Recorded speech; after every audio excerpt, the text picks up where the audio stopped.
Do you always take electric bass with a DI? You know, I found that it's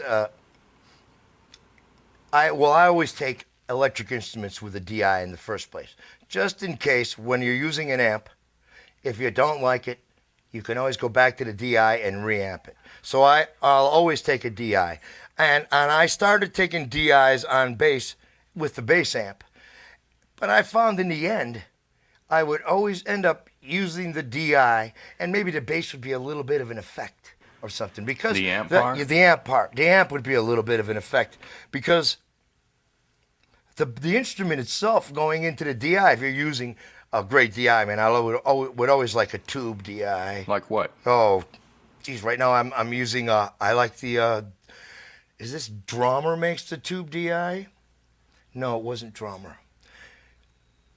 But I would get at it. I like the tube DI. You know, it's funny. Basses just have to have a really nice big Jensen transformer. I've done I did a lot of funk bass using the Countryman, and that's just an FET. You know, so that had transformerless. So the whole idea is you just need something that can handle that full bandwidth, and that you have to have something with that slew rate in order to be able to take it, the attacks and stuff. So anyways, as I was going along, I would find I would use less and less of the amp, and I would deal with the bass. So at the point that I've come to, I'll take the bass direct, and then if I need to amp it or I need to grunge it up, there are so many things available today to grunge things up. What's your favorite kind of electric bass? I'll take a P bass over anything at all times. Though I've heard many basses that sounded great, and guys using different basses. I've heard a lot of basses sounding good, but I would take a P bass in a New York Minute over anything. What do you think of the newer ones that have 5 strings and lower tunings? Well, you know, I like when a guy can get to a D when you need to, you know? You just have to watch out when you're down in those areas because a lot of speakers won't put them up, put out that thing. And what you're actually hearing, if you're playing that open B, you're really hearing the overtones on a small system.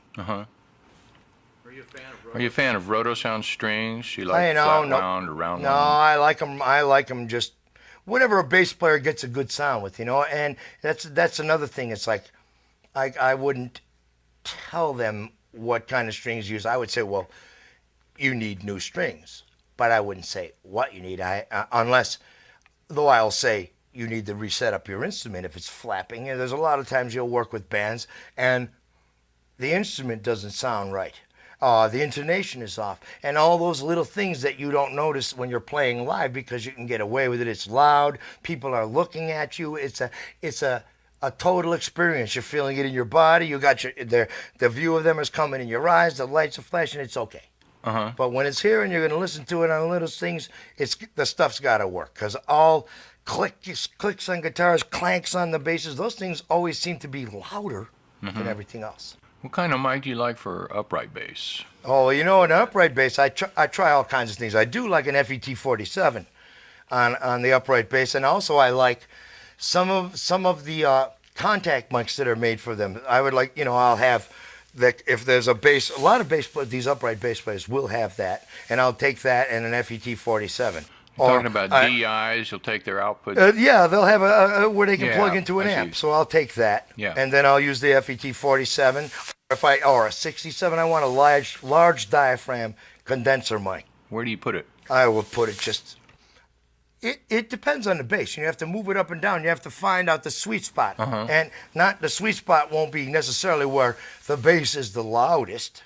It'll be where it is the evenest. Right. You know, so that's With also no wolf notes or too Right. much bottom or whatever. or the D string is louder than all the other ones. Yeah. So you're gonna try to find that spot. You have to watch out for the bottom end loading up. I mean, the past 10 years, 8 years, the idea of using subwoofers with your small monitors has come along, and it's been a really, really great advancement in monitoring. Many, many times I've done things in a studio where I didn't trust the large monitors, and I'm ending up mixing on NS10s, and when I go into master, couple times, not many times. I was, 2-3 times I would go in and I didn't know what was happening at 30, and you end up having to filter out some of the bottom end because I didn't have a chance. I didn't hear it in the studio, even in some studios with large monitors. But using subwoofers these days with NS10s or with whatever you're using for monitors gives you a chance to hear what's happening on the bottom, which also is a lot of energy and it can drain the volume of your mix. So, and a lot of times you'll play a synthesizer and you don't know it's going and stepping all over the subharmonics that it would behoove you to listen to them. And that's why I'm so into having sub with